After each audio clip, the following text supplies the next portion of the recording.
rapport d'enquête finalisé en ma première année de direction et transmis aujourd'hui à la justice pour les suites appropriées. 70 requêtes adressées au commissaire du gouvernement demandant la poursuite de près de 63 maires du département de l'Ouest et des NIP n'ayant pas accompli ni à l'entrée ni à la sortie leur déclaration de patrimoine malgré les mises en demeure de l'institution. Dans un élan de transparence et d'implication de la société civile, de la population haïtienne tout entière, dans cette croisade contre la corruption, j'ai pris, en ma qualité de directeur général de l'ULCC, le principal gendarme anticorruption de la République, la décision de rendre public et accessible à tous et à toutes un résumé exécutif de tous les rapports d'enquête que nous remettons en ce jour aux autorités de poursuite. Cette démarche explique la position de l'ULCC qui, malgré les vains efforts de certains pour jeter l'opprobre sur nos actions courageuses et impartiales, a resté déterminée dans notre objectif d'assainir l'administration publique. Nous sommes toutefois, au niveau de l'institution, préoccupés face à certains propos mensongers de certains acteurs multirôles. Ils s'improvisent spécialistes en tout, mais au vrai en rien.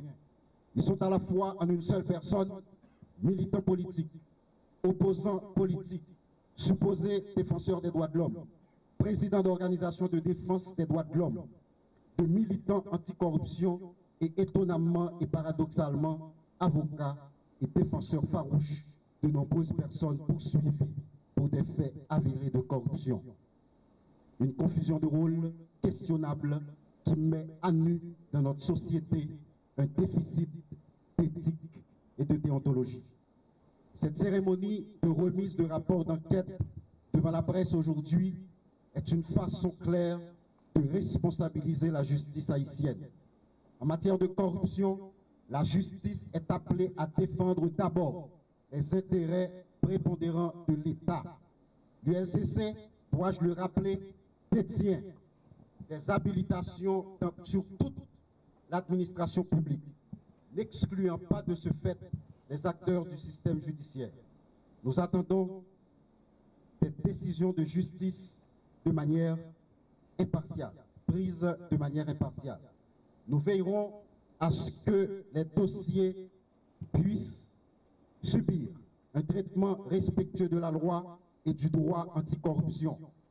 De la même façon que nous n'entendions sous aucune forme violer les droits des citoyens, l'ULCC décide de mettre à profit tous les pouvoirs accordés par le décret du 8 septembre 2004 qui fait du directeur général, en son article 2, le protecteur né des biens publics, qui l'autorise également, au terme de l'article 12, en son troisième alinéa, à utiliser toutes les techniques modernes et tous les procédés estimés nécessaires à la constatation d'infractions de corruption.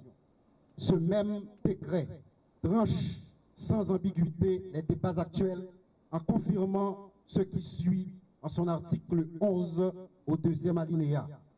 Le directeur général de l'ULCC est habilité à constater les infractions de corruption, à en rassembler les preuves, à en rechercher les auteurs et les déférer à la justice.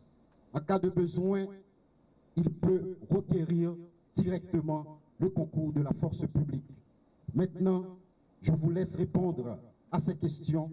On recherche les auteurs comment et on les défère comment. Je veux dire à la police nationale d'Haïti à cette phase qu'elle est également et légalement tenue d'exécuter tous les ordres de recherche émis par l'ULCC. En ce qui a trait au dossier relatif à la déclaration de patrimoine, je veux en profiter pour saluer le signal important lancé par le Premier ministre, Dr Ariel Henry, qui exige que tous ces ministres de venir remplir activement cette formalité obligatoire et légale. C'est un appui important dans cette bataille difficile pour la moralisation de la vie publique que nous conduisons. Les commissaires du gouvernement, leurs substituts et les greffiers formés à cette fin par l'ULCC en décembre dernier, avec le support sans faille du ministre de la Justice et de la Sécurité publique, ont cette grande responsabilité de mettre l'action publique en mouvement contre tous les contrevenants. Je l'ai dit dans mes propos lors de cette formation l'année dernière, je veux aujourd'hui le réaffirmer. Ce qui donnerait encore plus de sérieux, d'endurance et d'éclat à notre travail serait que les mesures sanctionnatrices soient prises automatiquement et sans détour contre ceux et celles qui devraient prêcher par l'exemple, mais qui violent impunément la loi. Je veux tout d'abord commencer pour féliciter l'unité de lutte contre la corruption, ULCC, en particulier son directeur général, Maître Hans Jacques Lubitsch Joseph, ainsi que les infatigables enquêteurs de l'institution pour avoir réalisé ces rapports sur un ensemble de dossiers de corruption de grande importance pour la République. Je veux aussi saluer le rythme soutenu auquel vous y avez procédé, la densité de l'expertise ainsi rassemblée, les nombreux actes d'enquête sur le terrain réalisés, le nombre des auditions effectuées et la solidité de vos recommandations. C'est ce qui impose le respect de ces travaux au moment où la République est éprouvée. D'autant plus aujourd'hui, il est de plus en plus facile de critiquer qu'au lieu d'encourager les efforts remarquables des uns et des autres en vue d'obtenir de meilleurs résultats pour le progrès de ce pays.